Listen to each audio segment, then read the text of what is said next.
Ya, halo, selamat malam. Malam Halo, Ibu. Malam Ibu. Ya, Malam Bu. Malam Ibu. Malam, Bu. terdengar suaranya jelas, Terdengar Bu, tapi lumayan pelan. lumayan pelan. Sekarang Hmm, Sudah terdengar Bu. sudah terdengar ya.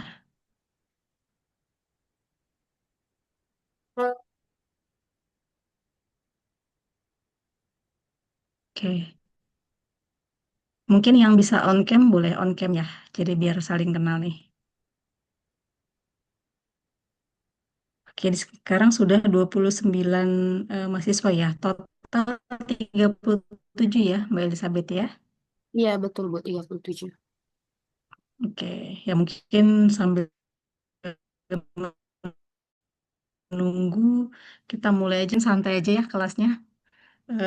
Salam kenal, saya dengan Trimelianti. Eh, Hari ini mengajar kepemimpinan ya selama 4 kali pertemuan ke depan. Jadi perkenalan ya, saya sebelumnya sama dengan kalian mahasiswa juga di UNJ. Saat ini saya sedang mengambil Doktor Ilmu Manajemen. Eh, jadi mungkin bisa berbagi ya untuk belajarnya untuk hari ini. Ini untuk mata kuliah umum ya kepemimpinan. Selain saya juga kuliah, saya juga mengajar ya di universitas di Pramita Indonesia. Saya juga memiliki pengalaman sekitar 26 tahun ya di profesional dan praktisi. Jadi mungkin leadership ini bisa kita sharing ya, di mana sebelumnya saya memimpin tim juga. Jadi bagaimana kira-kira stylenya, perilakunya gitu ya untuk leadership nanti gitu ya. Jadi mungkin teman-teman sekarang semester 7 ya, infonya banyak yang magang ya. Jadi bisa mengenal juga di dunia kerja ya saat ini yang sedang magang. Bisa lihat ya kepemimpinan di perusahaan-perusahaan yang teman-teman sedang magang. Itu akan banyak varian. Mungkin di Mbak Elizabeth tipe leadership di perusahaan A-nya mungkin pemimpinannya A misalkan. Mungkin kalau di Fernanda B. Nah itu bisa kita lihat dengan adanya leadership behaviors ini. Oke, izin saya share screen ya.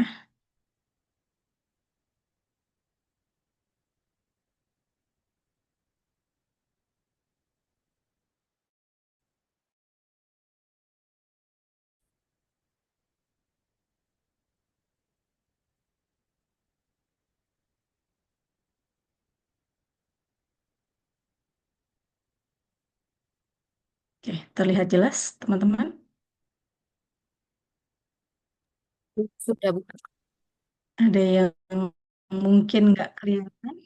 Kelihatan semua? Sudah ada Terlihat. gambarnya? Sudah ya, sudah terlihat ya semua ya. Oke, nanti kalau misalkan ada yang belum lihat boleh diinfokan ya. Karena memang mungkin tampilan atau grafisnya mungkin tinggi. Jadi mungkin ada yang agak sedikit ini ya, WiFi atau tampilannya agak kurang cepat gitu ya. Oke, sharing ya di sini ada leadership behaviors. Nah, kemarin saya sudah menerima ya dari teman-teman semua. Terima kasih ya sudah share, sudah posting gitu ya mengenai leadership, lalu menjelaskan kenapa kita harus belajar tentang kepemimpinan, lalu apa saja sih implementasi yang sudah teman-teman lakukan itu saya baca satu-satu dan itu cukup menarik ya. Jadi setiap orang yang posting itu berbeda-beda nih saya lihat itu ya implementasi yang sudah dijalankan. Jadi terima kasih atas supportnya ya teman-teman sudah posting dan lainnya. Lalu ada satu yang mungkin saya bisa sharing dulu ya di tampilan sini. Kemarin ada teman-teman yang pasang di sini Kampus Merdeka ya. Ini sharing aja sedikit ya. Jadi per 2025 ini program Kampus Merdeka itu sudah berubah ya menjadi Dikti Saintek Berdampak. Jadi kemarin ada salah satu mahasiswa yang saya koreksi ya. Kemarin siapa ya? Lupa saya namanya. Untuk diganti logonya. Bukan Kampus Merdeka lagi kita saat ini ya. Jadi sudah Dikti Saintek Berdampak. Oke, lanjut ya. Kita lanjut kita bahas mengenai leadership behaviors. Apa sih leadership behaviors sesuai kemarin di pertemuan ke-9 ya. Mbak Elizabeth ya. Jadi kalau saya lihat secara RPS-nya ke-8 ke-9 ini adalah tentang eh, kepemimpinan berdasarkan perilaku. Jadi saya coba sesuaikan materinya dengan sesuai RPS yang ada di UNJ ya saat ini. Jadi definisi leadership ya teman-teman kemarin sudah posting dan saya lihat ada beberapa juga teman-teman yang mencantumkan sumbernya. Nah, ini sangat bagus ya. Jadi memang kita sebagai mahasiswa kita bagus ya untuk mengutip suatu pernyataan ditambah dengan sumbernya gitu ya. Jadi ini adalah cara belajar yang baik ya. Jadi pada saat kita menyampaikan informasi yang sifatnya kutipan atau pernyataan yang sitasi atau mungkin referensinya itu sangat baik ya. Jadi sumbernya terpercaya seperti itu ya. Jadi definisi leadership ini ada banyak ya. Saya menggunakan buku Pearson ya. Ini 4 aja yang saya ambil, yaitu adalah leadership is the behavior of individual directing the activities of group toward a shared goal gitu ya. Jadi memang pemimpinan atau kepemimpinan ini adalah perilaku ya individu yang kita mengarahkan untuk orang menjalankan sesuai dengan goals ya atau tujuan. Nah, teman-teman kemarin saya lihat banyak kutipannya mirip ya. Memang rata-rata leader itu adalah bagaimana kita memandu, memotivasi kan gitu ya, lalu mengarahkan untuk sama-sama mencapai tujuan bersama. Itu adalah definisi leadership ya. Lalu ada juga dari Richard menyatakan kalau untuk pemimpin ini adalah mengartikulasikan vision. Jadi bagaimana kita memiliki visi, bagaimana kita memiliki value gitu ya, dan kita mengcreate lingkungan untuk kita bisa comply ya. Nah ini juga dari Richard. Lalu dari House juga ya, leadership adalah kemampuan individu untuk apa influence atau mempengaruhi motivasi. Nah ini adalah dari House ya di tahun 99. Mungkin kalau teman-teman baca catatannya ada di halaman 184. Nah, ini juga menyatakan setiap orang untuk efektif gitu ya, untuk sukses untuk organisasinya. Jadi memang kepemimpinan itu harus kita melakukan yang namanya pengaruh ya, pengaruh, motivasi, bagaimana caranya setiap bawahan itu kita ajak gitu ya, kita pengaruhi untuk menjalankan tugas gitu ya, tanggung jawab yang lebih semangat. Kita motivasi, misalkan ada target gitu ya, target waktu yang belum tercapai, bisa kita motivasi, ayo kita bisa menyelesaikan ini, kemungkinan kita akan mendapatkan hasil atau reward di kemudian seperti itu. Jadi itu tujuan dari leadership ya atau kepemimpinan. Nah, dari Jacob and Jacobs menyampaikan leadership ini adalah proses ya. Jadi proses giving purpose atau meaningful ya, meaningful direction. Jadi tujuannya adalah memberikan tujuan gitu ya untuk collective effort. Jadi memang setiap individu itu di dalam grup gitu ya, itu tujuannya untuk mencapai tujuan bersama seperti itu. Oke, apa sih bedanya leadership sama manajemen? Mungkin teman-teman juga sering lihat ya. Apakah leader itu pasti manajer? Nah, ini sudah dibahas ya di dalam buku. Jadi memang banyak kontroversi ya, di mana perbedaan leadership dan manajemen eh, sebenarnya dia kita sebut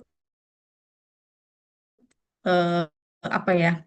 Berbanding lurus ya, tapi dia tidak satu kesatuan gitu ya. Jadi misalkan seorang leader bisa dia tuh bukan tapi dia tidak memiliki bawahan fungsi gitu ya. Misalkan kalau di perusahaan dia manajer keuangan misalkan atau manajer SDM gitu ya. Dia mungkin melakukan rekrutmen, dia melakukan pelatihan gitu ya. Tapi dia nggak punya tim. Mungkin perusahaannya kecil gitu ya. Tapi memang secara fungsi dia sebagai manajer gitu ya. Dia bukan leader karena dia tidak punya bawahan. Nah, leader belum tentu juga manajer. Tapi dia eh kita sebut leader karena biasanya itu pemimpinnya informal ya, kayak mentor gitu ya, atau pemimpin yang di sosial gitu ya, di perkumpulan. Nah itu kan dia belum secara formal ya. Nah, itu biasanya kita sebutnya leader. Namun dia bukan sebagai manajer. Seperti itu. Oke, lalu di sini ada tipe-tipe ya dari eh, leaders behaviors, di mana sebagian besar peneliti ini tentang perilaku kepemimpinan efek memang eh, cukup banyak ya tipe-tipenya. Jadi mungkin teman-teman bisa dipelajari, bisa diterapkan gitu ya, atau dilihat gitu ya sekitarnya kira-kira kalau ketemu sama leader atau ketemu sama manajer gitu ya, atau ketemu direktur, kira-kira dia tipenya yang mana itu bisa dilihat seperti itu. Yang pertama adalah task and relation behaviors, di mana kategori perilaku ini mencakup penugasan. Ya, jadi dia memberikan tugas pada bawahan, namun dia mempertahankan standar kinerja. Jadi seperti SOP gitu ya. Di perusahaan saya sebagai manajer itu membuat SOP. Gimana caranya setiap bawahan saya itu pada saat dia menjalankan tugasnya itu sesuai dengan SOP. Itu tugasnya dari manajer. Jadi dia membuat apa semacam aturan-aturan kerja gitu ya, atau SOP kerja misalkan dengan cara penanganan customer bagaimana, lalu ada penanganan keluhan seperti apa. Jadi ada tipe-tipenya. Jadi kalau ke tipe umum dia harus menyelesaikannya seperti ini. A, B, C itu sudah dijelaskan. Tapi apabila A, B, C tidak bisa dijalankan, dia bisa eskalasi ke atas. Gitu. Jadi harapannya apa? Harapannya tidak ada pekerjaan yang eh, hal kecil tapi sudah lapor ke atas gitu ya. Karena kan itu akan menjadi test time ya. Oh, baru bahas yang remeh-temeh lah kita sebutnya. Tapi udah bahas ke manajernya. Nah, itulah pentingnya ada SOP. Jadi kalau ada keluhan tahap satu, keluhan tahap 2 itu sudah bisa diselesaikan oleh tim bawahannya. Gitu. Nah, itulah tugas dari leadership. Dia membentuk dulu standarnya. Kira-kira kalau kita menjalankan tugas lalu ada kendala A atau B, apa penyelesaiannya? Itu sudah dibuat dulu SOP-nya gitu. Jadi harapannya adalah setiap bawahan itu menjalankan tugasnya sesuai dengan SOP yang sudah dijalankan. Namun apabila tidak bisa atau oh ini di luar dari kendala yang sudah disebutkan, nah itu bisa eskalasi gitu. Nah, nanti akan dilakukan oleh leadership, di leadernya atau pemimpinnya atau manajernya gitu ya. Oh, ini bisa dijalankan dengan solusi seperti ini, seperti itu ya. Jadi tidak semuanya melapor ke atas kita sebutnya ya, karena memang sudah harus ada standar penyelesaiannya di bawah, seperti itu. Oke, lalu perilakunya berorientasi tadi ya berkaitan dengan penyelesaian tugas ya. Jadi harapannya SLA ya kita sebutnya ya, Service Level Agreement-nya itu atau SLA-nya atau pekerjaan waktunya itu sudah sudah diselesaikan. Misalkan contoh, dulu kan saya mengembangkan merchant ya, merchant Pos Indonesia, lalu Antar Aja, logistik ya, lalu JNT misalkan gitu ya dari pendaftaran. Kira-kira setelah pendaftaran ada proses survei berapa hari misalkan. Nah, SLA itu harus terpenuhi. Misalkan catatan saya tuh dia maksimal 2 hari. Tapi ternyata 2 hari belum di SLA. Nah, itu berarti kan tidak sesuai ya dengan SOP. Nah, itu bentuk-bentuk dari task and relation behavior ya. Jadi sudah ada tenggat waktunya yang sudah harus dijalankan. Apabila 2 hari tidak dijalankan berarti ada kendala nih. Nah, itu biasa eskalasi. Ternyata mungkin tempatnya tidak ditemukan gitu ya, atau mungkin tidak bisa dihubungi. Nah, itu biasanya baru eskalasi. Nah, eskalasi pun sudah ada nih tahapannya, apakah dia sudah mencari ke tadi ya, kunjungi atau mungkin menghubungi nomor lain dan lainnya, itu sudah ada ketentuannya ya, seperti itu. Oke, lalu kalau mengenai perilaku berorientasi pada relation atau hubungan gitu ya, biasanya ini terkaitan dengan peningkatan rasa saling percaya ya. Jadi dia mengasih support gitu ya untuk leadershipnya tadi dengan kerjasama, kepuasan kerja dan identifikasi dengan tim atau organisasi. Ya, jadi task and relation behaviors. Oke, suara saya kecepatan nggak ya, Mbak Elizabeth?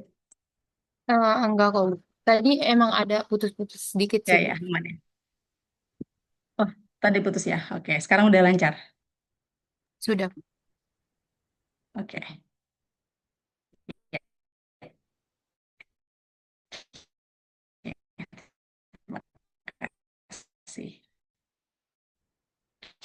Kedua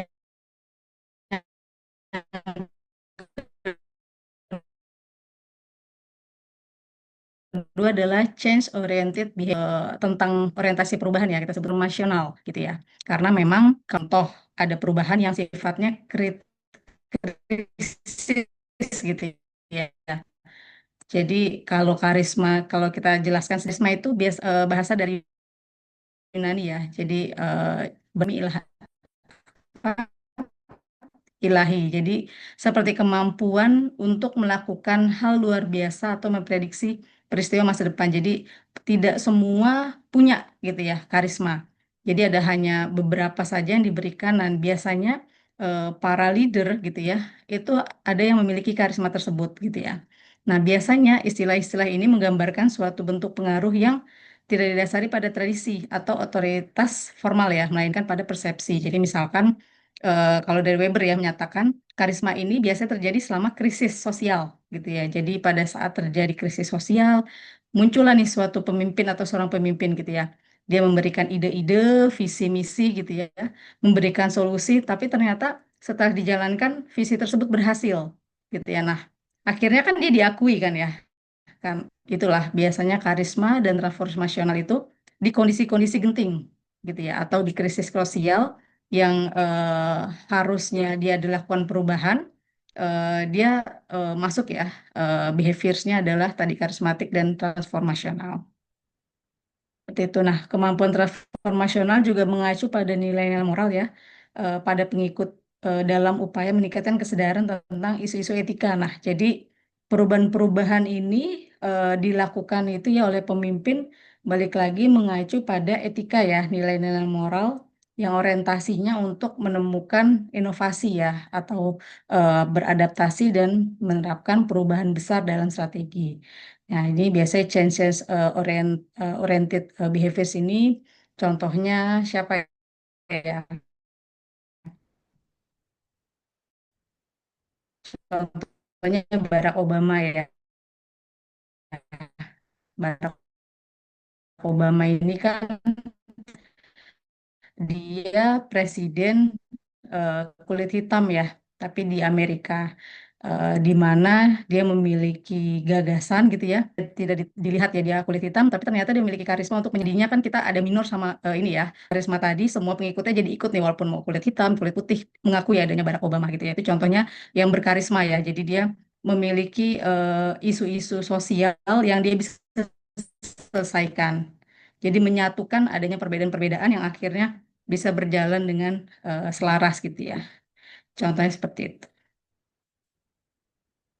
Nah, ini sampelnya ya, eh, task relation dan change oriented ya, di mana untuk task oriented ini dia organize ya, activity untuk improve efisiensi, lalu plannya biasanya short term ya, karena memang dia berdasarkan tugas ya. Jadi tugasnya itu biasanya sifatnya pendek, karena kalau tugasnya sifatnya panjang, itu biasanya akan cepat lupa gitu ya. Jadi memang biasanya plannya adalah short term. Biasanya dilakukan target 3 bulan misalkan. Kayak saya dulu bikin target kayak gitu ya sama tim. Oke, kita bikin target 3 bulan mencapai sekian M gitu ya. Nah, setiap bulan kita evaluasi terus. Tapi 3 bulan itu kan masih short term ya. Nah, ada juga yang targetnya 1 tahun misalkan. Nah, tapi biasanya kalau task oriented itu dilakukan untuk yang lebih pendek gitu ya. Jadi to-do listnya apa sih dia bulan ini mencapai berapa merchant yang harus diakuisisi misalkan. Terus pendapatan bulanannya setiap merchant berapa ratus juta misalkan. Nah itu dilakukan poin-poin gitu ya. Mungkin dari sisi sales gitu ya. Target merchant akuisisi 100 nih satu sales gitu ya. Wilayahnya mana aja? Wilayahnya Bandung Barat misalkan. Bandung Barat itu ada berapa kecamatan misalkan. Nah, itu dibagi tuh nanti. Oh, berarti dengan sekian kecamatan saya punya target 20 per kecamatan misalkan. Total kecamatan misalkan 10 gitu ya. Eh, Seperti itu. Jadi dibaginya short term gitu ya. Itu biasanya task oriented behaviors. Lalu kalau relation oriented behaviors ini biasanya dia membangun relationship ya. Jadi contohnya bisa dengan kita apa ya kita bicaranya ya. dengan mitra, misalkan dulu saya kerjasama dengan partner-partner gitu ya. Jadi gimana caranya kita mengembangkan bisnis dengan cara kita eh, menggait atau berkolaborasi dengan banyak partner gitu ya. Jadi itu tugasnya leader. Gimana caranya kita punya banyak akuisisi partner gitu ya. Tujuannya untuk menambah apa namanya benefit ataupun pendapatan dari perusahaan. Oke, kalau change oriented behaviors, contohnya dia monitor external environment. Nah, ini contohnya ini biasanya kayak kompetitor. Oh, kira-kira perubahan-perubahan yang bisa mitra kita lihat kebutuhan channelnya kita apa. Seperti itu. Nah, itu biasanya perubahan-perubahan ini dilihat dari lingkungan sekitar. Oh, sekarang tren pasarnya eh, permintaannya lebih lebih banyak pengiriman menggunakan e-commerce misalkan. Oh, kalau e-commerce ini logistiknya lebih banyaknya pakai misalkan JNT gitu ya atau pakainya Shopee. Nah, itu biasanya kita melakukan ini kerjasama karena memang tujuannya adalah tadi ya kita caranya kita membuat perubahan-perubahan yang tadinya mungkin lesu karena berarti kita harus membuka inovasi untuk kerjasama dengan yang lain misalkan. Nah, itu juga termasuk change oriented behavior seperti itu ya. Jadi dia memfasilitasi kira-kira apa yang bisa timnya lebih mudah menjual gitu ya. Karena memang produk atau tren market itu harus kita baca. Jangan sampai ternyata trennya turun tapi kita paksa achieve. Itu nggak akan mungkin gitu ya. Karena memang trennya turun. Jadi memang leader itu harus kacamatanya tuh helikopter view ya. Harus dilihat, oh kira-kira market sekarang lagi banyaknya apa permintaannya. Kira-kira arah arah marketnya kemana. Nah itu tugas dari leader.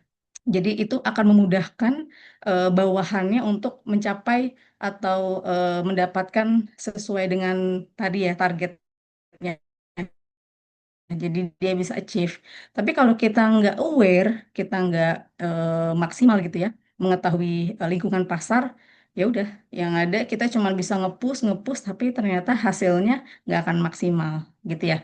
Jadi tugasnya leader nggak hanya memimpin yang sudah ada as is, tapi harus bisa melakukan perubahan gitu ya. Artinya perubahan itu sejalan dengan bisnis gitu ya. Lalu perilaku mungkin eh, mitranya, bisa dengan produk dan lainnya itu adalah tugas dari leadership gitu ya. Tugas dari leader, manager ataupun pemimpin di perusahaan seperti itu. Ya. Oke, selain tadi ya tiga, terus tambah lagi adalah participative leadership ya. Jadi kita sebutnya partisipasi gitu ya. Jadi kepemimpinan partisipatif yang disebut dengan kepemimpinan empowering. Empowering itu pemberdayaan ya. Jadi contoh pemimpin ini apa melibatkan penggunaan prosedur keputusannya itu memungkinkan orang lain seperti bawahan ya. Jadi contohnya gini, di perusahaan dia kasih usulan gitu ya. Jadi kita biasanya meeting gitu ya, rapat mingguan. Kita kasih ini dulu, kasih apa pembicaraan dulu ya dengan karena kan biasanya kalau tim itu kan dia sampai ke bawah ya. Dia tahu market yang diminta tuh apa karena dia ketemu langsung bener ya. Tapi kalau leader kan biasanya dia akan melihat dari ya mungkin akan meriset gitu ya. Mungkin turun pun cuman sampel gitu. Tapi kalau yang tim lapangan itu akan hari ke hari kan dia pasti di lapangan ya. Jadi tahu nih, oh ternyata permintaannya tuh saat ini banyaknya simpati yang nilai sekian gitu ya atau PLN yang denominasinya sekian yang sekarang berjalan itu di lapangan adminnya sekian. Nah, itu biasanya kita sebut empowering tadi ya, pemberdayaan gimana caranya segala sesuatu kita ikut sertakan mereka gitu ya.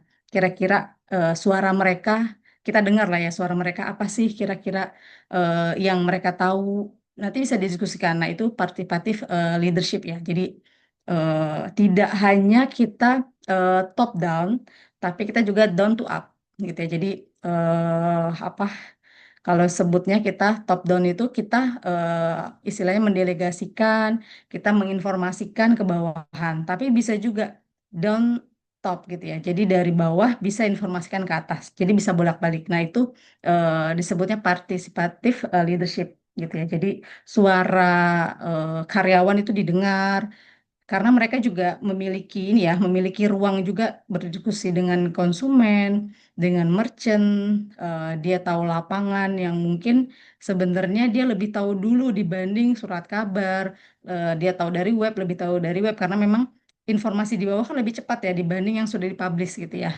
Nah, itu yang kita perlu ulik ya dari bawahan seperti itu. Nah, prosedur pengambilan keputusannya biasanya konsultasi ya, keputusan bersama yang digunakan dengan rekan kerja dan pihak luar. Nah, ini juga termasuk pihak luar ya, semacam klien atau pemasok atau supplier yang misalkan dulu saya selain logistik, kita juga ada bill payment gitu ya.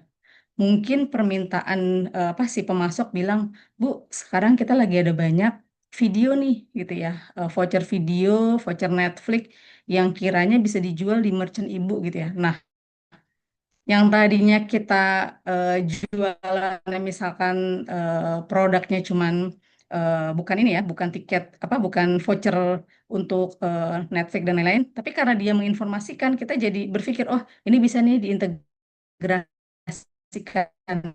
seperti itu. Nah, itu adalah partisipatif kita dengan ya, seperti itu.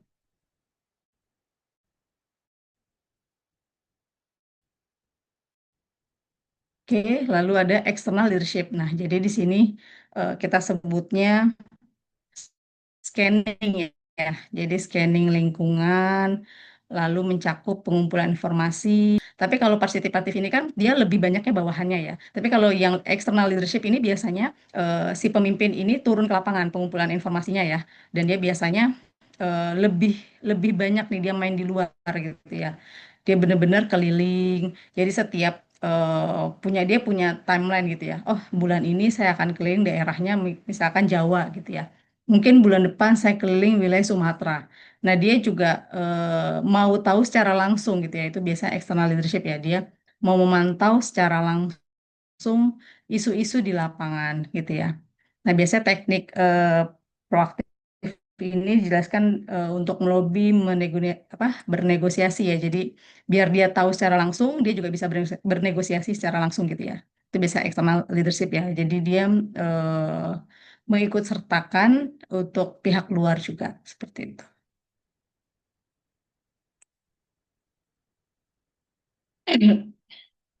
Oke, maaf.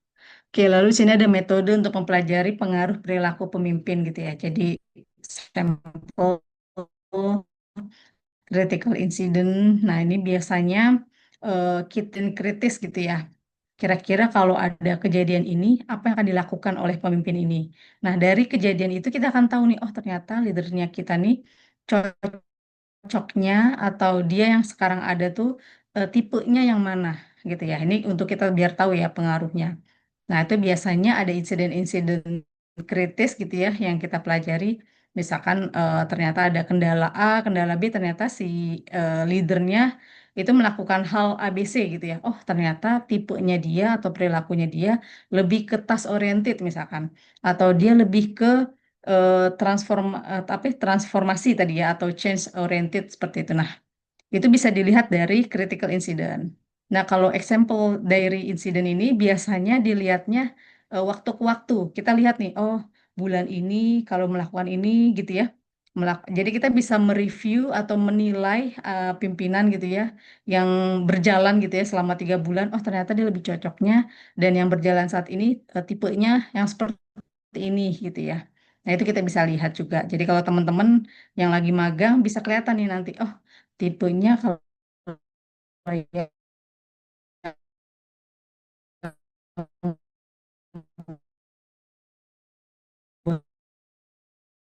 bos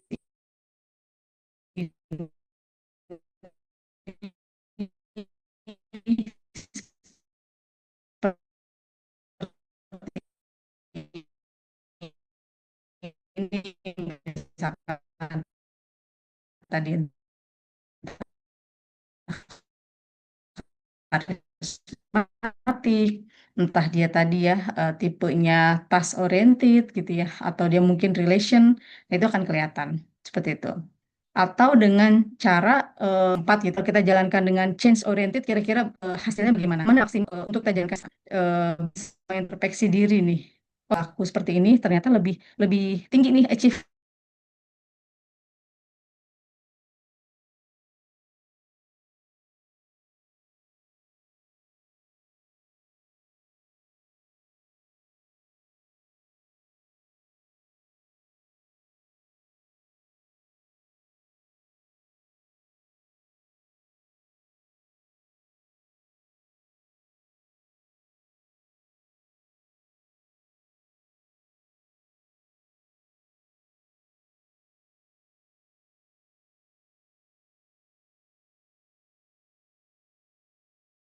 Halo, maaf terputus ya. Iya, Bu, tadi suaranya memang putus-putus. Oh, oke. Tadi sudah sampai yang metode tadi ya, pengaruh perilaku pemimpin ya. Oke. Sudah saya ganti ininya, apa, koneksinya ya. Oke, tadi sudah sampai sini, Mbak Elizabeth? Iya, Bu, sudah sampai sini. Sudah ya. Oke. Ya, jadi yang ketiga eksperimen tadi ya. Jadi kita bisa melakukan tes kira-kira kepemimpinan yang cocok di organisasi ini apa gitu ya. Oh, ternyata dengan cara task oriented menghasilkan sekian persen kesuksesan misalkan. Oh, dengan cara change oriented bisa sekian persen gitu ya. Nah, ini juga bisa dilakukan dengan eksperimen tadi atau uji coba tadi ya. Lalu di sini apa kausalitas juga ya. Jadi kita bisa meresearch kira-kira sebab akibatnya seperti apa. Nah, ini juga bisa dilakukan untuk metode pengaruh tadi ya, mempengaruhi perilaku pemimpin seperti itu.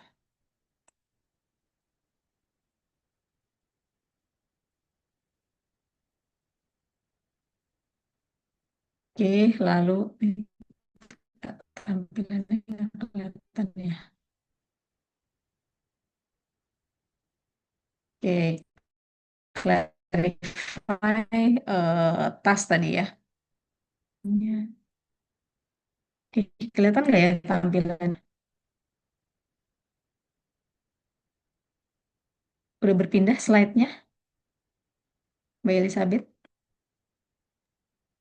CD clarify rules and objective, Ya, Bu. ya, oke. Oke, jadi clarify itu klarifikasi ya. Jadi klarifikasi adalah komunikasi rencana, kebijakan, dan ekspektasi peran. Jadi subkategori utamanya meliputi mendefinisikan tanggung jawab dan persyaratan pekerjaan, lalu menetapkan tujuan kinerja dan menugaskan tugas-tugas spesifik. Jadi tujuan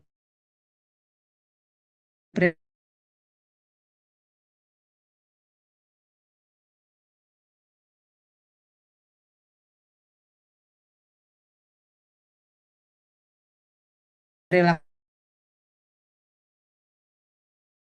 klarifikasi ini adalah untuk memandu dan mengorganisasi dilakukan dan bagaimana kan ada pekerjaan gitu ya. Nah, sebutuhannya prioritasnya itu di urutan tuh harusnya kelima dulu yang dikerjakan misalkan gitu ya. Baru yang nomor 7 misalkan dia lengkap-lengkap gitu ya. Nah, ini harus ada perilaku klarifikasi tadi. Jadi harus dijelaskan, harus dipandu gitu ya. Kira-kira yang menjadi target short term kita 1 bulan ke depan itu yang dilakukan adalah poin 1 sampai 5 misalkan. Poin 6 sampai 7 nanti untuk di bulan kedua misalkan. Nah, ini perlu ada perilaku klarifikasi tadi gitu ya. Karena memang saking banyaknya load gitu ya, pekerjaan yang akhirnya dari sisi bawahan itu menjalankannya, ya udah saya jalanin yang sudah saya terima dulu pekerjaannya misalkan. Tapi ternyata harus diklarifikasi juga. Oh, kalau yang sifatnya tenggat waktunya bisa lebih panjang, yang pengaruh ke pendapatan itu bisa lebih lama gitu ya. Itu bisa di nanti kita sebutnya bisa kita kesampingkan. Tapi mana yang urgent, mana yang prioritas. Nah, inilah yang biasanya leadership yang harus lakukan gitu ya. Karena memang bawahan itu kan dia nggak tahu ya secara mendalam kira-kira untuk menjalankan tugas ini mana yang harus lebih dulu misalkan. Nah, itu ada perlu ada klarifikasi. Nah, biasanya perilaku klarifikasi ini dijalankannya mingguan atau bulanan. Misalkan apa yang sudah dilakukan, kita meeting lah ya.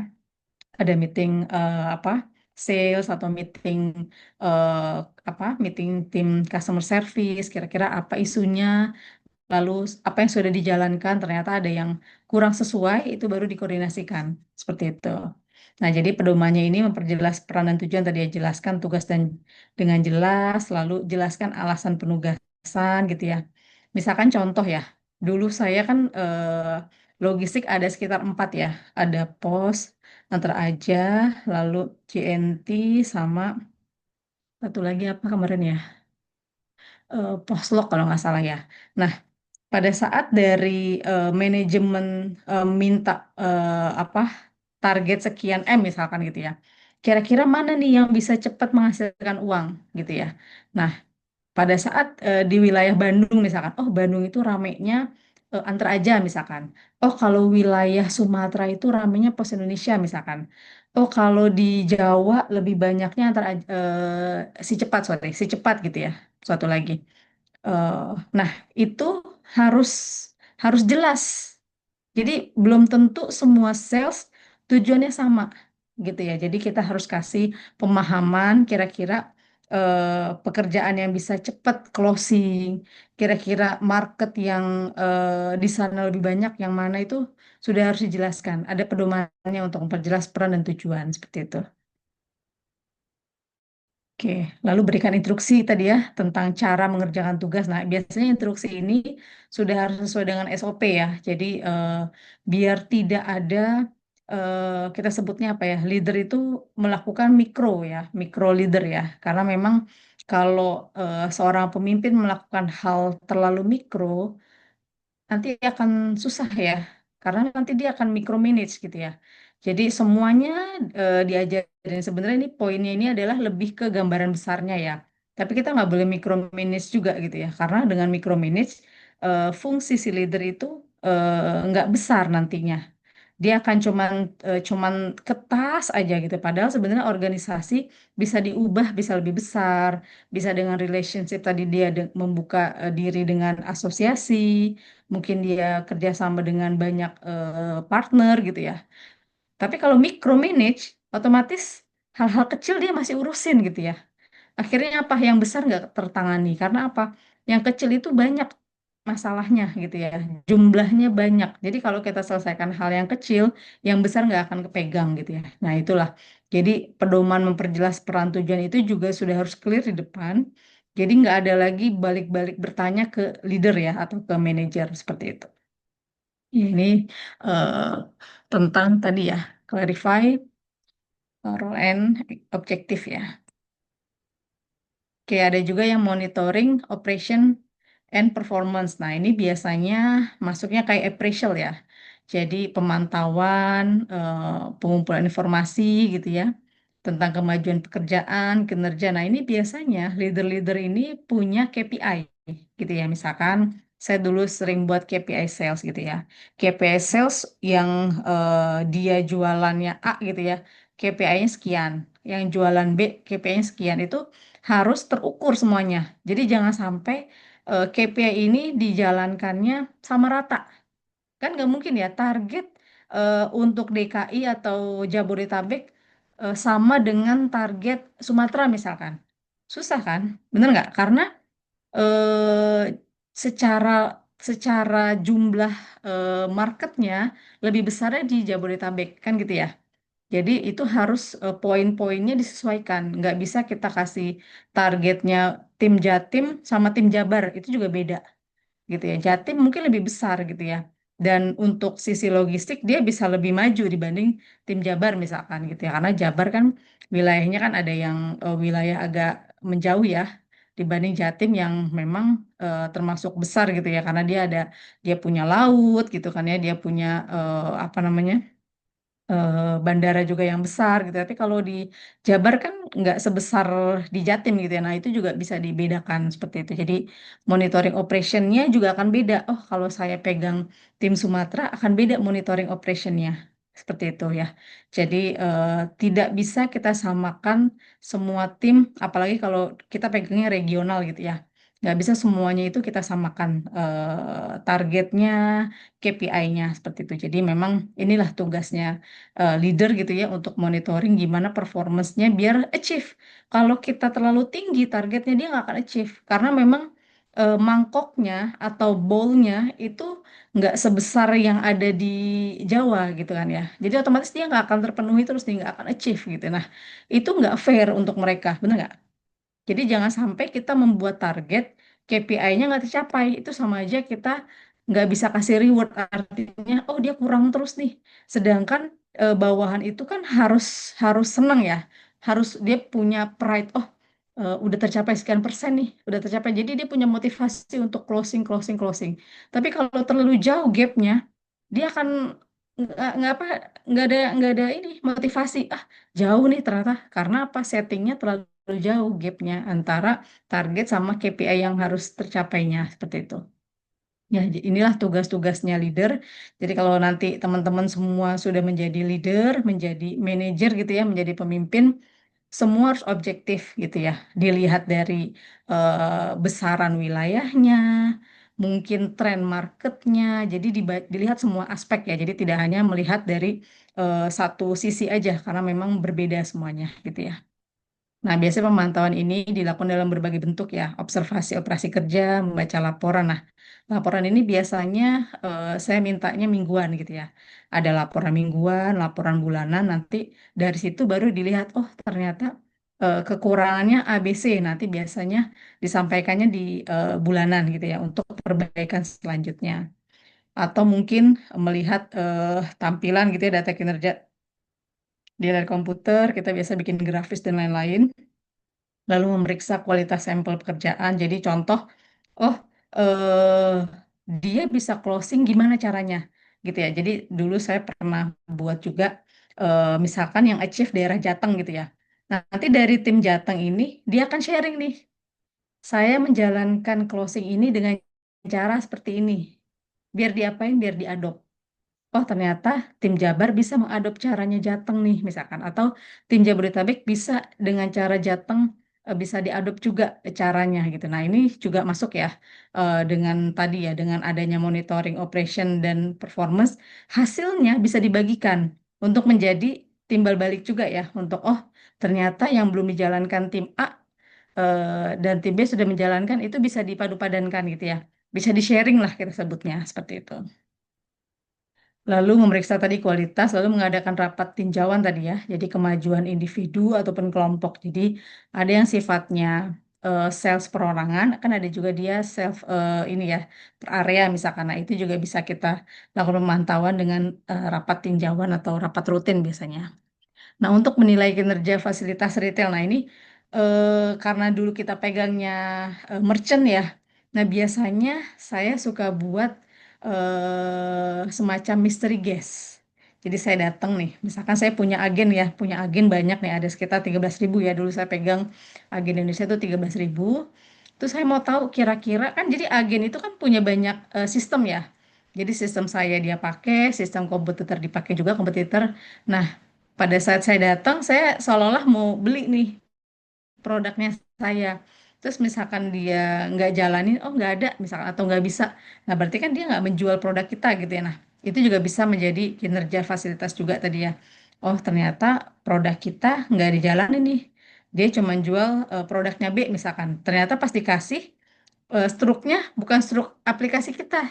Tapi pakai struk aplikasi orang misalkan, oh ternyata agen kita di sini dia nggak menjalankan atau transaksi punya kita misalkan. Nah itu juga bisa kita jalankan mystery guest tadi ya. Atau mungkin tim sales kita gitu ya. Misalkan kita mau pendaftaran, tapi dia tidak bisa menjelaskan pendaftaran merchant misalkan. Nah itu bisa kita lihat juga, oh ternyata dia kurang mahir dalam berkomunikasi, berarti perlu dilakukan pelatihan apa nih seperti itu. Nah, bentuk-bentuk tadi monitoring ini tujuannya untuk apa? Menyelaraskan semua skill gitu ya. Jadi yang skillnya belum maksimal kita lakukan pelatihan, kita lakukan training gitu ya. Jadi harapannya jangan sampai yang unggul tuh satu daerah aja gitu ya. Harapannya bisa semua daerah unggulnya sama gitu ya. Nah, ini adalah dari hasil monitoring tadi operation dan performance. Nah, ini ada pedomannya ya untuk memantau operasional tadi. Jadi kita identifikasi dan ukur kinerja tadi ya KPI-nya, kira-kira KPI-nya yang mau diukur apa, entah dari sisi jumlah merchant yang diakuisisi atau jumlah transaksinya, atau kita lihat dari jumlah apa namanya bisa bisa mengakuisisi merchant get merchant. Nah, itu bisa banyak ya kinerjanya.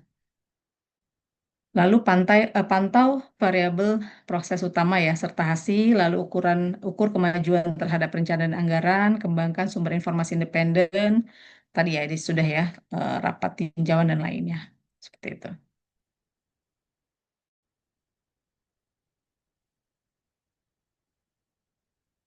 Oke, lalu di sini ada supportive leadership ya. Jadi kepemimpinan suportif atau mendukung ini mencakup beragam perilaku ya, menunjukkan pertimbangan, penerimaan, dan kepedulian terhadap kebutuhan dan perasaan orang lain. Jadi kepemimpinan yang suportif ini membantu membangun dan memelihara hubungan. Nah, ini biasanya kalau yang sifatnya suportif ini dia lebih ini ya.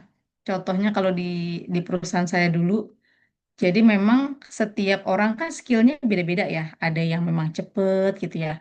Ada yang memang agak lama sedikit gitu ya. Misalkan contoh dia kalau menyelesaikan masalah itu bisa 1 hari misalkan.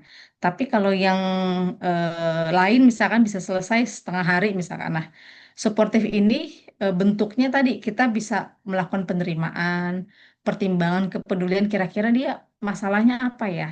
Nah, ini bisa juga kita lakukan konsultasi. Ini sebenarnya suportif ini seperti konsultasi ya. Kira-kira masalah dia apa? Kok dia nggak bisa closing dalam closing isu dalam setengah hari dibanding yang lain gitu ya. Nah, nanti dia bisa konsultasi di sini. Kira-kira masalahnya dia apa? Entah dari sisi mungkin dari media, misalkan dia punya device yang agak jadul misalkan. Mungkin kita harus perbaharui karena kan biasanya kan orang baru orang lama itu kan ada upgrade device gitu ya. Ternyata dia orang lama nih belum di-upgrade device-nya misalkan. Oh, ternyata dia suka terputus-putus nih pada saat dia menyelesaikan yang akhirnya dia harus berulang-ulang misalkan. Nanti dia bisa infokan kendalanya gitu ya. Atau mungkin yang dia hadapi orangnya yang tadi yang nggak bisa dihubungin gitu ya, yang mungkin lebih susah gitu dibanding yang lain. Nah, itu bisa kita lihat, oh kira-kira masalah dia apa sih gitu ya. Nah, ini masuknya ke sportif ya. Jadi harapannya jangan sampai dia punya kendala kita biarkan. Jadi jangan sampai kita jadi leadership itu atau jadi leader itu abai ya. Jadi teman-teman nanti kalau sudah jadi pemimpin, jadi manajer, perhatikan bawahannya. Kira-kira dia punya kendala apa? Dia punya masalah apa? Karena kalau dia dibiarkan atau diabai, dia akan bertumpuk nih masalahnya. Yang tadinya satu ini udah delay setengah gitu ya, setengah lebih dari setengah hari, dia megang 5, berarti kan udah dikali 5 kan, udah berapa hari tuh delaynya. Kalau dia 10, berapa kali delaynya? Nah, itu bisa dihitung kan. Nah, tapi kalau kita biarkan, itu akan menumpuk masalahnya gitu ya. Jadi kita bisa cek poin tadi kita dengan cara monitor, kita akan terjadi suportif nanti. Oh, ternyata dia kendalanya A, kendalanya B seperti itu. Jadi kita tahu solusi yang cepat gitu ya untuk masalah-masalah tersebut. Karena bawahan itu sebenarnya semua sama gitu ya. Nggak ada yang bawahan pinter banget, bodoh banget tuh nggak ada. Semua sebenarnya sama. Tapi gimana kita memimpinnya, mengarahkannya. Karena memang sebenarnya ada yang speednya cepat, speednya lama. Tapi sebenarnya dibilang pinter semuanya pinter gitu ya. Karena apa? Karena dengan cara dia bisa masuk perusahaan kita, berarti kan dia sudah lolos kan, bener nggak? Dia sudah masuk, berarti kan dia sudah setara kemampuannya kan gitu ya. Nah, itu yang menjadi kira-kira orang ini bisa jadi emas nggak di tangan kita. Atau ternyata di tangan kita dia malah jadi batu gitu ya. Jadi gimana caranya kita mendevelop tadi ya.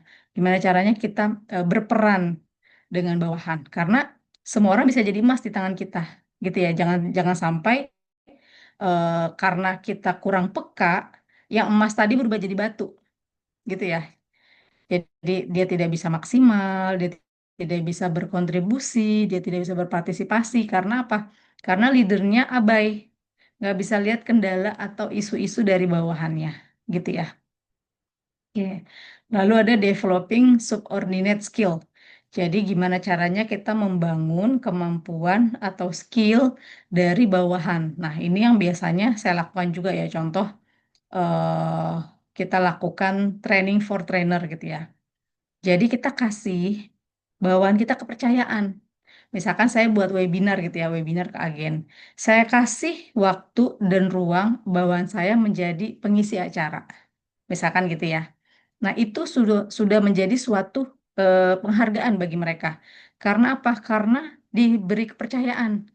Nah, tujuan kita kan mendevelop ya, membangun kepercayaan diri dia, membangun komunikasi dia yang lebih baik, membangun pengetahuan dia. Otomatis kalau kita mau present, otomatis kan kita jadi banyak baca ya, bener nggak? Jadi banyak cari tahu kan. Nah, dengan cara developing tadi, eh, orang jadi merasa dihargai. Oh, saya dihargai sama Putri nih, gitu ya. Saya harus mengisi acara ini. Artinya saya harus bisa bicara dengan baik, saya bisa memaparkan dengan baik, saya menguasai materi dan lainnya. Seperti itu. Ya, jadi nanti teman-teman kalau jadi pemimpin bisa kasih ruang juga ke bawahannya untuk dia bisa show off. Oh, kira-kira kasih ruang nih dengan tadi ya. Dengan cara dia mungkin presentasi, atau dia tadi mengisi acara, atau dia memoderasi, seperti itu ya. Yang sifatnya ini ya tetap didampingi gitu ya karena bisa jadi kita bisa menambahkan informasi-informasi lain atau misalkan kita ada meeting bersamaan gitu ya kita kasih delegasi ke mereka. Nah, itu udah salah satu mendevelop subordinate skill juga seperti itu ya. Ya, jadi pengembangan tadi praktek manajerial yang digunakan untuk meningkatkan keterampilan bawahan, memfasilitasi penyesuaian pekerjaan serta kemajuan karir ya. Jadi semakin orang dipercaya dia jadi mau banyak belajar, bener ya? Jadi dia punya rasa, oh ternyata dengan berkembang bertumbuh ini kita dihargai gitu ya. Jadi ada ruang juga dia punya tadi ya punya peran untuk berkembang di perusahaan kita, seperti itu.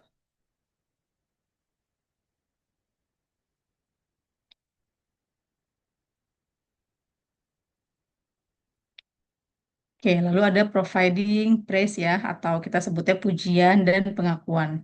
Nah, ini sebagai leader kita sudah harus memiliki ini gitu ya di mana pengakuan melibatkan pemberian pujian dan apresiasi kepada orang lain atas kinerja yang efektif.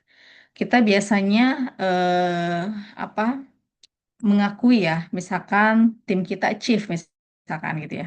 Itu kita harus kasih applause, kita kasih selamat, kita kasih reward ya. Ini contohnya ya, ngasih reward, contohnya certified achievement, pengumuman best employee gitu ya. Nah, ini biasanya saya lakukan nih. Jadi tujuannya adalah membuat dia merasa, oh ternyata hasil kerja keras saya dihargai, hasil kerja keras saya diberikan panggung seperti itu ya.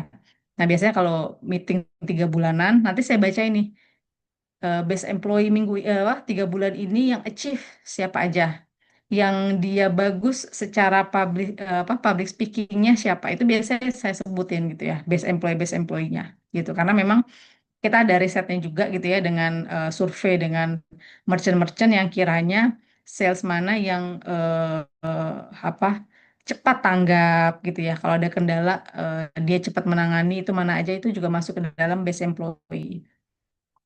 Atau kita lakukan seremoni, misalkan kita rayakan prestasi tim gitu ya. Ya 1 tahun kita taruh 6 bulan 6 bulan lah ya atau semester.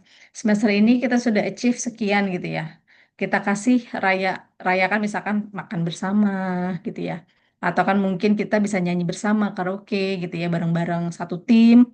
Ataupun mungkin kita bisa jalan-jalan bareng. Nah, itu biasanya bentukannya perayaan ya untuk merayakan prestasi tim. Karena kan memang kalau perusahaan timnya solid, tim yang bahagia gitu ya karena apresiasinya diakui, itu akan lebih maksimal lagi dia bekerja ke depannya seperti itu. Jadi memang setiap leader nanti teman-teman sudah harus punya seperti ini ya. Dia punya bisa buat pengakuan dan juga pujian untuk bawahannya. Seperti itu. Nah, ini pedomannya ya. berikan pengakuan, lalu secara aktif mencari kontribusi yang layak. Jadi kira-kira apa nih ya, kalau misalkan dari 5 tim regional kita, kira-kira mana yang pantas si A lakukan pengakuan. Kalau si B apa? Bisa kita buat sendiri secara kategori. Tujuannya apa? Biar setiap orang punya nilai semua gitu ya, punya value dirinya. Buat dia bisa lebih membangun lagi. Nah, itu biasanya tujuannya untuk tadi ya, untuk setiap orang bisa out of the box lah berpikirnya gitu ya, karena dia diapresiasi, dia diakui, dan dia diberikan pujian seperti itu. Oke, seperti itu gambarannya ya untuk leadership behaviors. Oke, silakan. Boleh kalau ada yang bertanya atau mungkin boleh cerita nih. Ya mungkin dari ketua PJ-nya dulu ya. Saya mau tahu nih, lagi magangnya di mana sih yang mungkin bisa kita kaitkan dengan leadership juga. Boleh Mbak Elizabeth? Iya, Bu. Mm-mm.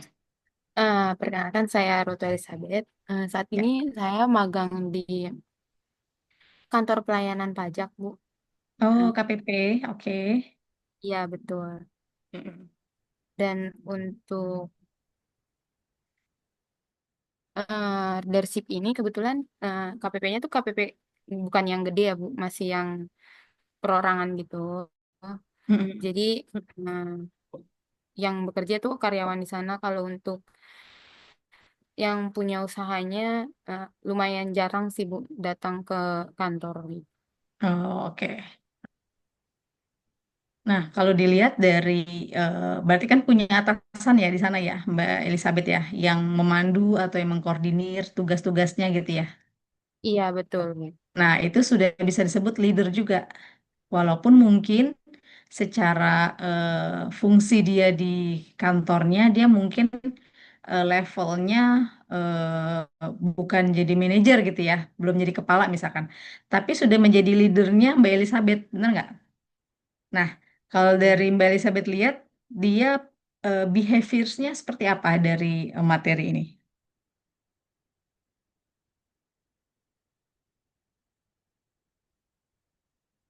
Task oriented kah?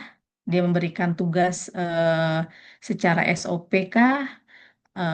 Atau dia mungkin yang modelnya change oriented yang apa yang sudah dilakukan diberi inovasi. Oh, baiknya gini nih Mbak Elizabeth. Seperti itu. Atau mungkin suportif. Kalau untuk mentor yang memandu saya di sana, Ya. eh, itu modelnya yang apa yang udah terjalin di sana sesuai SOP itu yang Oh, diajarkan oke, saya. berarti task oriented ya. Ya, betul, Bu. Eh, Kemudian pekerjaan saya dikoreksi kembali. Kemudian ada beberapa instruksi tambahan kalau ada kekurangan di pekerjaan saya seperti itu. Ya, oke. Jadi dari bentuk mentoringnya sudah kelihatan ya, tipe atau perilaku leadershipnya gitu ya, leadership behavior udah kelihatan berarti ya Mbak Elizabeth ya. Iya, oke. Baik, terima kasih ya. Jadi kita bisa menilai gitu ya setiap leader yang ada di sekitaran kita. Tadi ya leader itu bisa sifatnya formal. Kalau formal mungkin bisa sebutnya manajer gitu ya. Karena dia sebagai fungsi atau direktur itu bisa jadi sebutnya pemimpin juga. Tapi ada juga leader yang tadi mentoring nih. Dia bukan atasan langsungnya Mbak Elizabeth, tapi dia menjadi mentor kan gitu ya. Nah, itu bisa disebutnya tetap leader. Dia memimpin Mbak Elizabeth. Gimana caranya? Apa yang sudah ditugaskan dalam magangnya tercapai, kan gitu ya. Oh, saya kasih tugas nih Mbak Elizabeth, misalkan membuat jurnal, misalkan gitu kan ya, ini kan akuntansi kan ya. Membuat jurnal atau membantu saya, biar tercapai itu dengan cara apa? Ada mentoring tadi ya, dengan cara task oriented, atau tadi ya mungkin relationship tadi ya, relation atau supportive, atau change oriented itu bisa banyak gitu ya, bisa dilihat gitu ya. Karena memang harapannya setiap leader adalah tercapai tujuannya, tercapai visi misinya bersama-sama sesuai dengan waktu yang sudah ditentukan. Misalkan magangnya berapa bulan nih? 6 bulan misalkan. Ya, targetnya sudah tercapai 6 bulan itu apa? Gitu kan ya. Jadi tetap semua pekerjaan akan ada targetnya. Dan Mbak Elizabeth pun pasti punya target sendiri kan. Oh saya targetnya dalam magang ini A, B, C misalkan. Gimana cara tercapai dengan cara tadi? Banyak bertanya mungkin Pak bisa nggak jelaskan saya dengan cara ini gitu ya. Nah kita sebagai tim yang kita sebagai follow ya atau followernya atau kita bawahannya atau kita anak didiknya harus aktif ya berpartisipasi jangan sampai top down aja ya. Apa yang disuruh kita kerjain, apa yang disuruh kita kerjain. Tapi kita bisa harus down to up ya. Artinya kita bisa bertanya biar dikoreksi. Kita bisa aktif bertanya, aktif berdiskusi gitu ya.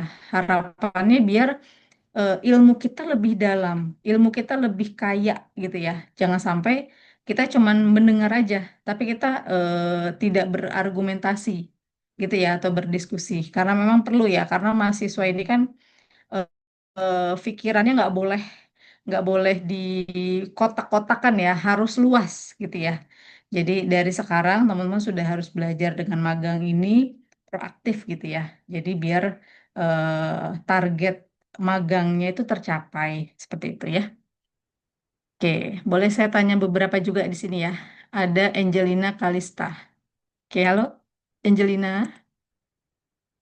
Halo Ibu, Ya, gimana? Magangnya di mana nih, Angelina? saya di KAP, di audit. KAP ya? Oh, oke. Iya, Akuntan publik ya. Nah, kalau dari iya. atasan atau mentoringnya Angelina, mana nih dari Saya lebih contoh ke tadi?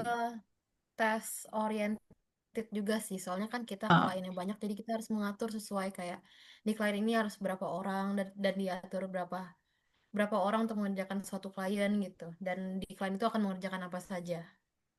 oke. Jadi sudah ada standarnya ya, sudah dijelaskan standar kerjanya gitu ya. Iya, betul. Oke, ya baik. Ya, jadi memang rata-rata kalau yang sifatnya organisasi atau perusahaan keuangan ya, rata-rata kayaknya tes oriented ya. Karena apa? Kalau tes oriented itu kan nggak boleh di luar dari SOP ya. Sedangkan akuntansi kan punya, kita sebutnya apa, SAK ya, SOP akuntansi ya. Harus sesuai dengan SAK gitu ya. Bener nggak? Iya, benar Ibu. Dan kalau di audit ada lagi standar auditnya tersendiri. Betul. Nah, mungkin kalau di akuntansi atau di keuangan lebih banyak task oriented juga ya. Tapi biasanya ada juga yang sifatnya, nah nih, partisipatif nih. Ya, jadi dia memberdayakan, misalkan tadi ya, dari Mbak Jelina pada saat menjalankan, melihatnya cara cepatnya misalkan. Karena kan sekarang Gen Z ya, kita sebut Gen Z boleh ya. Gen Z itu kan cara kerjanya cepet ya. Jadi saya dulu punya tim itu layer gitu ya. Ada yang milenial, ada yang Gen Z lah kita sebutnya. Jadi Gen Z itu kerjanya memang cepet gitu ya. Nah bisa jadi yang di atas itu masih menjalankannya cara lama nih, kan gitu ya. Nah itu terjadi nggak Mbak Angelina? Mungkin cara kerjanya teman-teman yang lebih cepet nih satset karena punya tahu caranya gitu ya. Karena kan anak sekarang nih saya lihat kok cara kerjanya cepet ya. Saya baru nanya ini udah tahu jawabannya gitu. Sedangkan kita yang zaman-zaman dulu tuh kita harus baca dulu, lihat dulu, tapi anak sekarang tuh cepet gitu. Gimana Mbak Angelina? Pernah hadapi itu juga selama magang? Pernah. Jadi karena memang dikejar namanya deadline ya Bu, di audit. Betul, Nah, betul, jadi makin lama akan makin terbiasa dengan satu pekerjaan. Nah, kita akan menemukan sendiri cara tercepatnya misalnya dari betul. shortcut atau segala macamnya. Betul, ya. Jadi memang sebenarnya kadang ada ya cara berpikir itu eh, kita sebutnya SKS lah ya. Kalau kita bilang SKS itu kan sistem kebut semalam ya, tapi ada yang namanya pressure ya. Jadi tenggat waktu yang akhirnya bikin kita tuh otak kita berpikir lebih dalam, bener nggak? Kalau misalkan dia agak lama waktunya kita kayak santai gitu kan. Nah, itu kalau bisa dihindari ya teman-teman ya. Karena apa? Karena perubahan dunia, perubahan lingkungan itu tidak bisa diprediksi.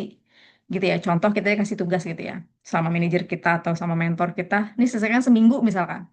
Ternyata permintaan kliennya mendadak minta langsung cepet.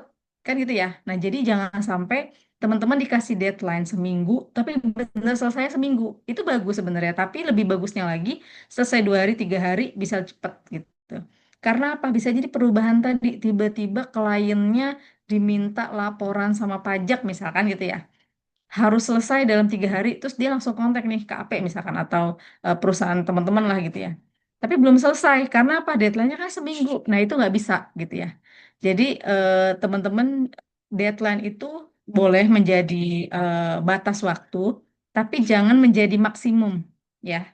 Tapi kerjakanlah secepat mungkin karena perubahan tadi bisa lebih cepat juga gitu ya. Itu sih, benar ya, Mbak Angelina ya. Jadi, karena kalau kita berpikirnya SKS atau udah mentok baru kita bisa mikir, itu akan kebiasaan nantinya. Sampai ke dunia kerja teman-teman akan kebawa gitu ya. Contoh nih, teman-teman kan sekarang lagi kemarin-kemarin kan semester 3 semester 4 ada tugas ya. Pada saat masih lama, mungkin teman-teman nggak kerja ini, gitu kan ya. Nanti bisa kebawa nanti ke kerjaan. Jadi harapannya secepat mungkin kalau waktunya ada diselesaikan. Karena nanti hal tersebut bisa berulang di dunia kerja. Gitu ya, paham ya maksudnya ya. Jadi eh, itu adalah bentuk otak yang sudah terbentuk ya. Jadi jangan sampai bentuknya adalah sistem kebut semalam nih, udah tenggat waktu baru kita berpikir gitu ya. Nah, tapi kalau yang tadi Mbak Jela jelaskan kan tiba-tiba diminta cepat kan gitu ya. Nah, itu kan beda hal dengan deadline ya, gitu. Iya benar Ibu, karena Iya, sudah masuk ke peak season. betul gitu ya. Jadi kalaupun kita bisa menyelesaikan tenggat waktu bisa lebih cepat, akan lebih maksimal juga hasilnya. Jadi kita bisa koreksi lebih banyak waktunya kan gitu ya. Yang kalau kita last minute, kita nggak bisa koreksi nih, bener nggak? Nggak bisa kita review, nggak bisa kita lihat ulang kan gitu ya. Nah, tapi kalau kita punya waktu lebih panjang, kita bisa review lagi, bener nggak ya tadi jawabannya? Kita bisa koreksi dan lain-lain. Gitu ya. Oke, terima kasih Angelina. Terima kasih juga Ibu. Iya, oke di sini yang cowok boleh ya, ada biar ada suaranya ya. Ya, Rafli Hanan, boleh Rafli di open. Iya, Bu. Ya, oke. Rafli di mana ininya? Apa magangnya? Saya di uh, Mitsubishi Fuso, Bu. Di mana? Sorry. Di Mitsubishi Fuso, Bu Magang. Oh, Mitsubishi Fuso. Oke. Di bagian accountingnya gitu ya. Enggak, Bu, di bagian after sales business. Oh gitu, after sales business. Oke. Nah, gimana dari mentoringnya atau atasan yang Mas Rafli lihat ya, kira-kira tipenya yang mana nih perilakunya, leadernya?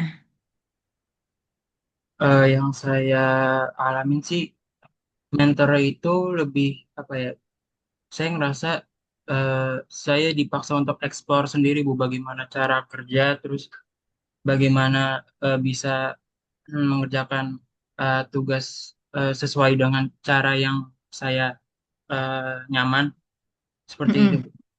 Oke, berarti lebih ke developing subordinate skill ya. Jadi membangun atau mengembangkan kemampuan Rafli gitu ya. Iya, Bu.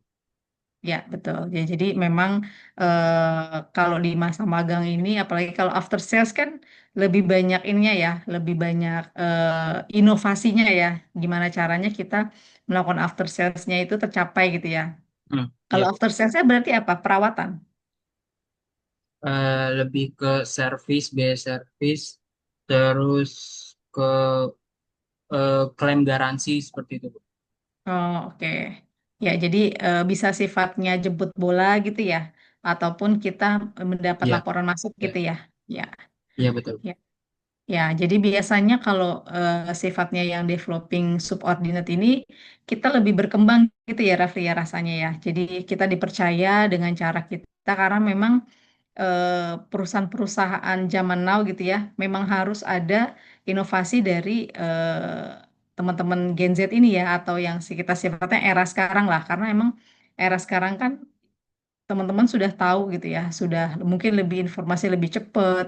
Karena kan sekarang media sosial, lalu juga informasi berita kan sangat open gitu kan ya. Jadi mungkin teman-teman yang waktunya bisa banyak juga mendapat informasi atau menyerap informasi bisa lebih cepat juga buat sharing gitu ya. Oke, oke. Terima kasih Rafli, sukses ya. Ya, juga Bu. Oke, selanjutnya ada Isfahani ya. Halo Isfahani. Halo, iya Bu. Ya, magang di mana Isfahani? Saat ini saya lagi magang di PT Monstrans Global Digilog. Di Jilok. Apa, sorry depannya? Mostrans. Mostrans ya.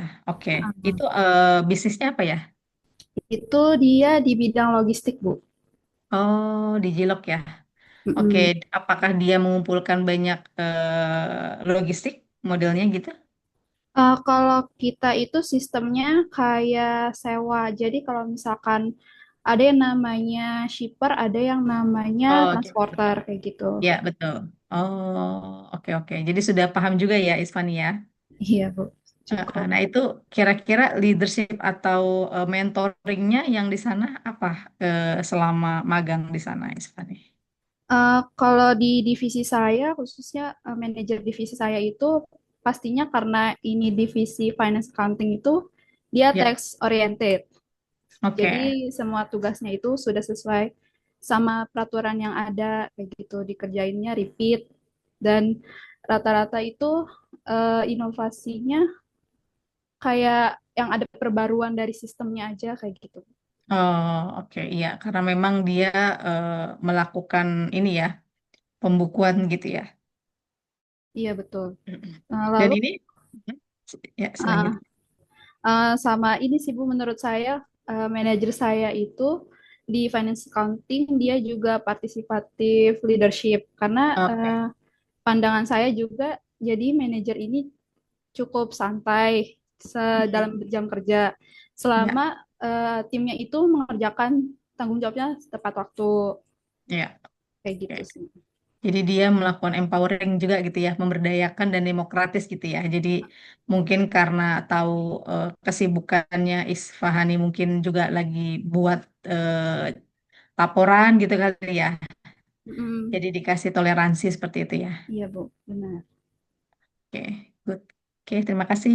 Sukses terus ya magangnya. Ya, terima kasih Bu. Oke, mungkin ada yang mau cerita juga.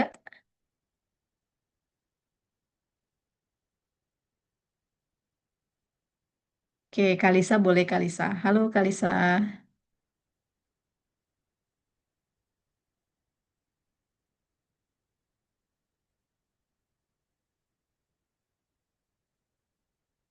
Nggak bisa ya Kalisa suara mic-nya. Oke, kita ganti ke Izati ya. Izati boleh Izati.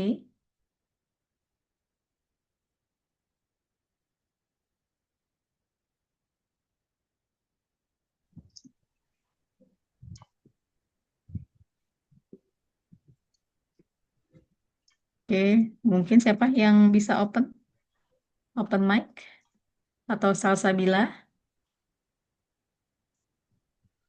Monggo bisa sharing ya magangnya ya.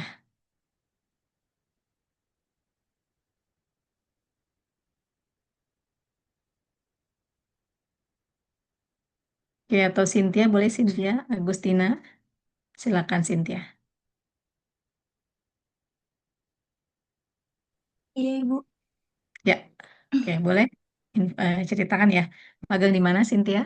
Oke, untuk saya tuh magang, sebelumnya saya magang di Sari Murni Group, Bu. Itu FMCG company untuk produk yang terkenalnya Momogi, Bu. Oh, apa? Momogi. Momogi.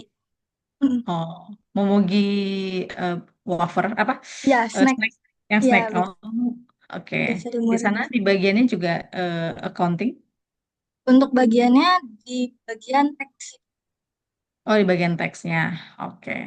Nah, dari mentoring atau leader di sana, behaviorsnya lebih kemana? Berarti Cynthia, kalau Sama, dilihat ya. ya, kalau dilihat tuh sama seperti teman-teman yang lainnya, sebenarnya lebih ke text orientation sih, Bu. Karena memang dari proses bisnis FMCG yang sangat padat itu juga, jadinya memang kita tuh diutamakan untuk eh, leadernya untuk menyelesaikan dari tugas-tugas yang adanya. Oke. Karena memang secara tenggat waktu juga ketat kali gitu ya. Betul sekali, Karena Bu. kalau dia di luar SOP bisa bisa molor gitu ya waktunya Betul gitu ya. sekali. Hmm. Iya, Ibu. Oke, di sana berarti bagian teks sama accounting dipisah gitu ya. Bisa semua, Ibu. Tapi kita masih satu grup finance and accounting Oh, satu division. departemen ya. Ya, satu departemen. Oke, iya siap. Oke, berarti sudah berapa lama ininya magangnya? Di Sari Murni 7 bulan, Ibu. Sudah 7 bulan. Iya, Ibu. Oh, lama-lama ya semua ya. Berarti berapa? Selama ini, selama 2 semester atau 1 semester? 7 bulan tuh berarti kan? Iya, 2 semester. Kami tuh minimal wajib magang 10 bulan, Ibu. Oh, gitu. Saya pikir 1 semester ya. Berarti Enggak, lebih dari 1 semester ya ininya betul, ya. Ibu. Iya, Oke. Berarti sisa 3 bulan termasuk laporan gitu ya. betul. Hmm, oke, siap. Sukses semua ya. Terima kasih, Oke, Bu.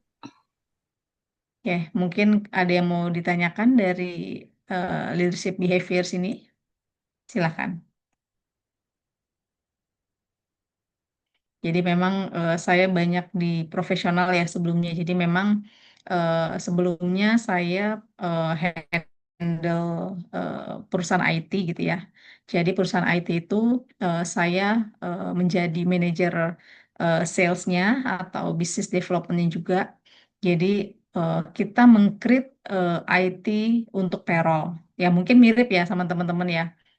Payroll ini sebenarnya lebih yang pegang itu HR ya, tapi ada juga payroll itu dipegang oleh accounting gitu ya, finance gitu ya, finance and accounting. Jadi dulu saya menjual produknya itu adalah payroll system gitu ya. Jadi nanti kita akan diskusi dengan calon customer atau klien gitu ya.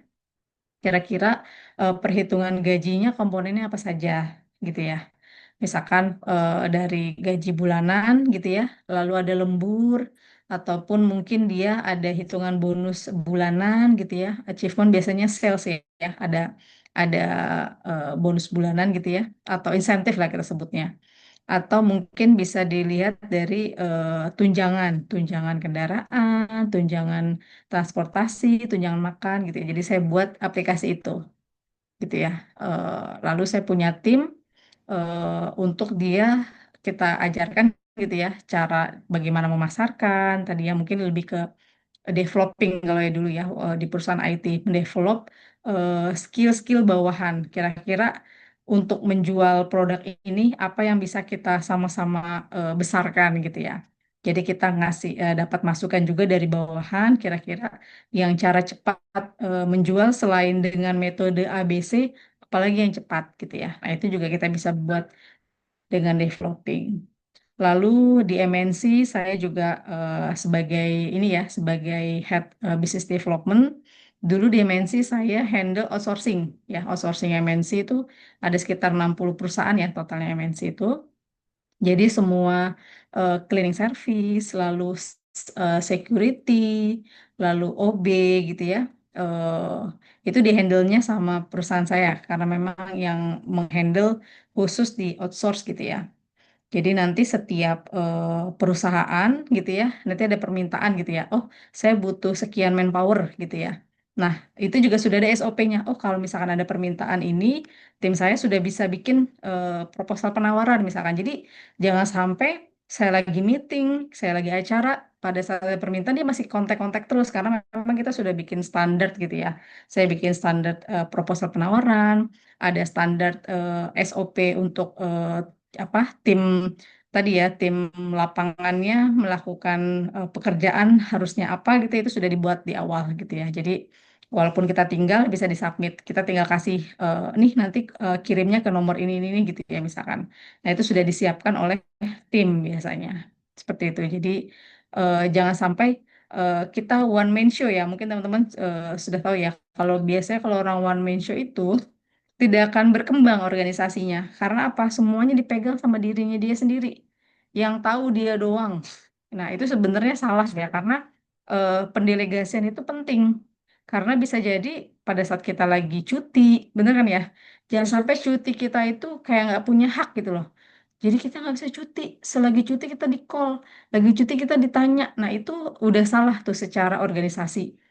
Behaviorsnya, secara leadershipnya itu udah salah. Jangan sampai orang punya hak cuti, tapi kita nggak jadi cuti karena apa? Ngurusin kerjaan aja.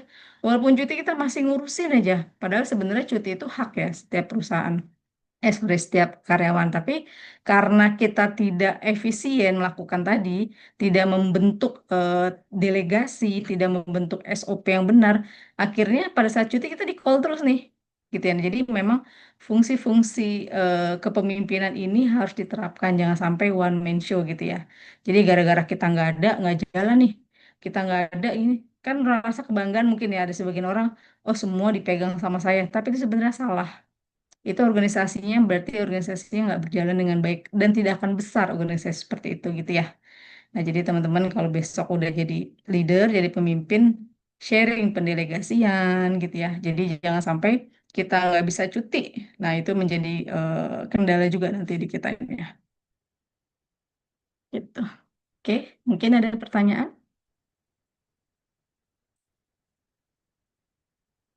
Oke, Mbak Elizabeth mungkin ada yang mau ditanyakan? Tidak ada, Bu. Cukup. Udah deh ya, cukup jelas berarti ya.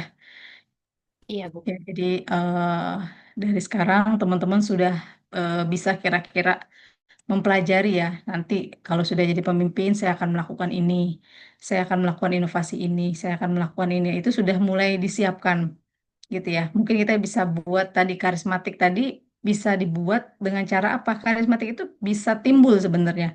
Tadi ya, sesuai dengan peneliti menyatakan pada saat di krisis sosial atau krisis isu, terus kita bisa punya ide cemerlang, itu bisa menjadi transformasional tadi atau menjadi charismatic leadership gitu ya. Jadi teman-teman harus peka terhadap lingkungan. Jadi pada saat menghadapi isu yang mungkin kita sudah dalam gitu ya, karena kita punya empati, kita punya simpati atas hal tersebut, kita mempunyai ide cemerlang lebih cepat gitu ya. Jadi kalau bisa sebagai mahasiswa teman-teman peduli ya dari temennya mungkin kalau yang magang belum selesai ada masalah boleh saling berbagi juga. Jadi jangan sampai sendiri-sendiri ya. Kalian ini kalau bisa lulusnya bareng semua nih. Jangan sampai ada yang ketinggalan gitu ya. Kasih motivasi ke temennya. Yuk kita lulus bareng gitu ya. Itu sudah menjadi leader nih. Ya kan? Karena kita sudah bisa apa? Mengempowering, memberdayakan. Kita bisa mendevelop tim kita sendiri atau teman-teman kita sendiri. Jadi belajarnya dari situ ya. Jadi harapannya nanti teman-teman semua bisa lulus bareng-bareng semua wisudanya gitu ya. Oke. Oke, kalau nggak ada lagi, mungkin kita akhiri gitu Mbak Elizabeth. Iya, Bu. Untuk teman-teman yang bisa Oke. on cam, tolong on cam untuk absen sesi dokumentasi ya. Ya. Oh iya, by the way, untuk absensi biasanya pakai apa, Mbak Elizabeth? Apakah perlu dibuatkan G-form-nya? Tidak usah, Bu. Tadi aku udah absen manual untuk teman-teman yang udah hadir di Zoom. Oh, gitu. Udah Oke, pakai Excel. Iya, Bu. oke, boleh. Ya, nanti kita by foto aja kali ya untuk dokumentasinya gitu ya. Iya, Bu. Oke, oke. Satu, boleh dihitung dari Mbak Elizabeth ya? Ya. Untuk teman-teman Oke, yang bisa on tolong cam on boleh on cam. cam. Nah, jadi lihat kan jadi kenal ya.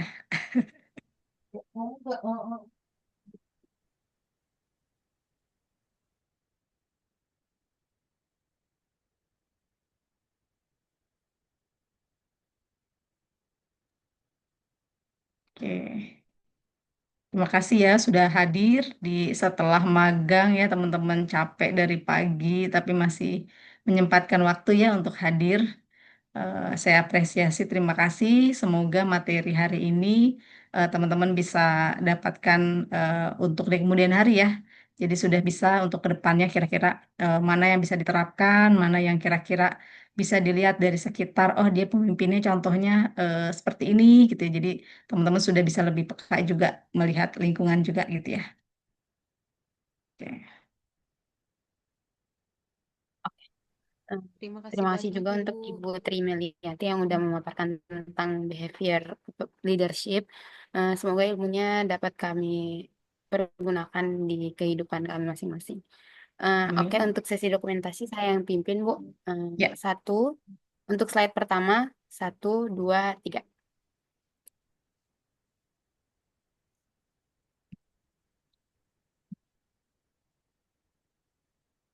Slide berikutnya, 1, 2, 3.